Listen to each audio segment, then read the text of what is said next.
सातारा जिल्ह्यातील सीएनजी पंपांवर रिक्षांसाठी स्वतंत्र रांग करण्यात यावी, अशी मागणी रक्षक प्रतिष्ठानचे जिल्हाध्यक्ष मनोज बंडा माळी यांनी केली आहे. सध्या जिल्ह्यात सीएनजी पंपांची संख्या कमी असून अनेकदा गॅस उपलब्ध नसतो. त्यामुळे रिक्षा चालकांना 4 ते 5 तास रांगेत थांबावे लागते.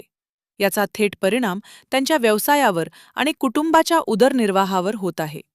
बँकेचे कर्ज, हप्ते आणि वाढता खर्च यामुळे रिक्षाचालक आर्थिक अडचणीत सापडले आहेत. रुग्ण, विद्यार्थी आणि तातडीचे प्रवासी यांना सेवा देताना देखील मोठा अडथळा निर्माण होत आहे.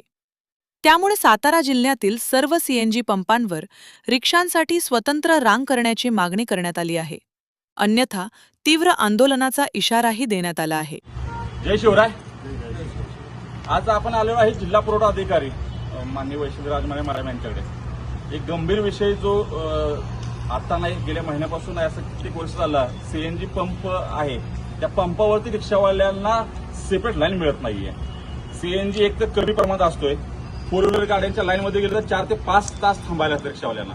त्यात इमर्जन्सी पेशंट असतात, शाळेची मुलं असतात किंवा एखादा रुग्ण असतोय किंवा त्यांचं जे 4-5 तास त्यांचं जे तिथं रांगेमध्ये थांबून त्यांचं जे नुकसान होतंय ते कुटुंबावरती जाते. म्हणजे त्या कुटुंबाचं जर कमवलं तर तो घरी येऊन चालेल.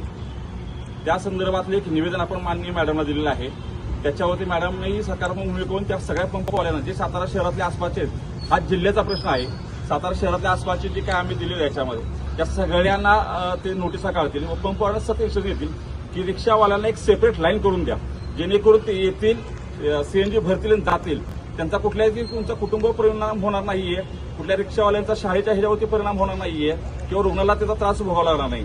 अशा आशयाचं एक निवेदन आम्ही दिलेलं आहे. तर मॅडमने त्याच्यावरती तात्काळ कारवाई करतो म्हणले. याच्यावर रक्षक प्रतिष्ठान हा आवाज संपूर्ण सातारा जिल्ह्यामध्ये उठवेल एवढं सांगतो. जय महाराष्ट्र.